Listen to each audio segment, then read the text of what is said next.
अस्सलाम वालेकुम फ्रेंड्स, आज की इस नई वीडियो में मैं आपको वेलकम करता हूँ। आज की वीडियो कुछ इस तरह से ख़ास होने वाली है क्योंकि आज की इस वीडियो में हम बात करने वाले हैं 3 ऐसे टूल के बारे में जो कि एचरफ चीज़ें हमें प्रोवाइड करता है, लेकिन एचरफ को ख़रीदना हमारे लिए ना मुनासिब है नहीं है। मतलब तो इसके लिए मैंने ऐसे टूल आपको प्रोवाइड कर रहा हूं जो कि आपको एचएफ के रिज़ल्ट जैसा रिज़ल्ट देंगे। अब यहाँ पे एक वेबसाइट है जो आपके सामने शो हो रही है। आपने कीवर्ड डालना है, कंट्री सेलेक्ट करना है, उसके बाद आपने कैप्चा फिल करना है। कैप्चा फिल करने के बाद आपने इसे सबमिट पे क्लिक कर देना है।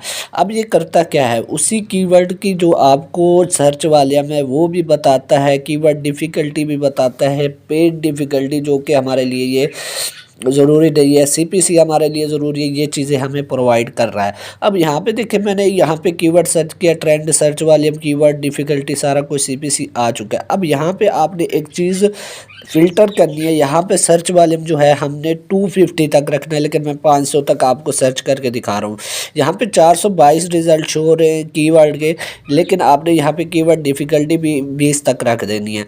अब ये जो 422 कीवर्ड शो हो रहे हैं, ये फ़िल्टर करके हमें वो कीवर्ड प्रोवाइड कर देगा जिसकी हमने फ़िल्टर लगाया, ये उनको फ़िल्टर कर देगा। अब यहाँ पे देखें तो 185 कीवर्ड्स मेरे पास बच गया है, लेकिन मैंने इन कंपटीशन को यो स्कैन कर लिया है। मतलब अब हमारे पास वो कीवर्ड आ चुके हैं जिन पे कंपटीशन भी लो है, सर्च वॉल्यूम भी सही है, और वहाँ पे कीवर्ड डिफ़िकल्टी भी 20 से कम है। तो इस तरह से इनको हम टारगेट कर सकते हैं ईज़िली, और यहाँ से अपनी ट्रैफिक जनरेट कर सकते हैं। तो इस तरह से आपने इस टूल को इस नज़रिए से देखना है। सीपीसी भी बता रहा है, कीवर्ड डिफ़िकल्टी भी बता रहा है, सर्च वॉल्यूम भी बता रहा है, और उसके साथ ट्रेंड भी बता रहा है कि ट्रेंड कौन सा चल रहा है इनके पास, इस कीवर्ड के पास। तो आपने इस टूल से ये तलाश करना है। अब दूसरा टूल आ गया हमारे पास, यहाँ पे दूसरी वेबसाइट है। यहाँ पे सिंपल आपने क्या करना है, अपनी वेबसाइट को भी डाल सकते हैं, अपनी कोई भी वेबसाइट की पोस्ट का लिंक भी डाल सकते हैं, या आप यहाँ पे कीवर्ड भी डाल सकते हैं। तीनों चीज़ें आपको ये स्कैन करके दे देगा, फ़िल्टर करके दे देगा। अब यहाँ पे हमने तो वेबसाइट का एक जो पेज है वो डाला था, उसके बाद हमें ये कीवर्ड ये बता रहा है कि इस यूआरएल पे ये कीवर्ड रन कर रहे हैं और किसका सीपीसी और सर्च वाले में क्या है। अब यहाँ पे सिर्फ मैंने अपनी सिर्फ वेबसाइट का लिंक डाल दिया।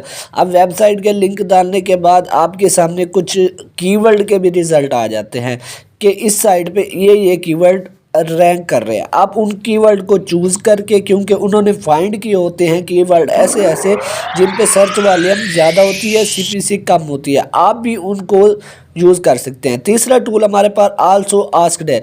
अगर आप कोई ब्लॉग लिख रहे हैं या कोई साइट बना रहे हैं या इस तरह से कोई कीवर्ड फाइंड कर रहे हैं अपने ब्लॉग के बारे में, H1 H2 H3 आगे आगे जैसे ट्री स्ट्रक्चर है वो किस तरह से बनाना है, वो हम इस वेबसाइट का सहारा लेंगे।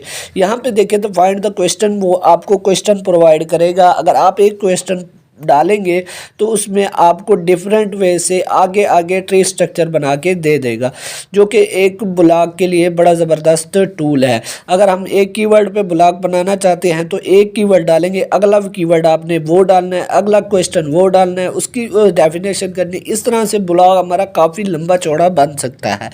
तो ये टूल इस तरह से आंसर द पब्लिक, इस तरह जो टूल है उसी तरह से ये काम करता है। तो आपने इसको भी यूज़ करना है। सिंपल हमने कीवर्ड फाइंड किया, उसके बाद अपने जो साइट थी वो ऑडिट रिपोर्ट्स देखी, उसके बाद तीसरा हम ब्लॉग के बारे में जान सकते हैं कि हमारे जो ब्लॉग लिखना है उस एक कीवर्ड पे मुख्तलिफ क्वेश्चन कैसे कैसे फाइंड करने हैं।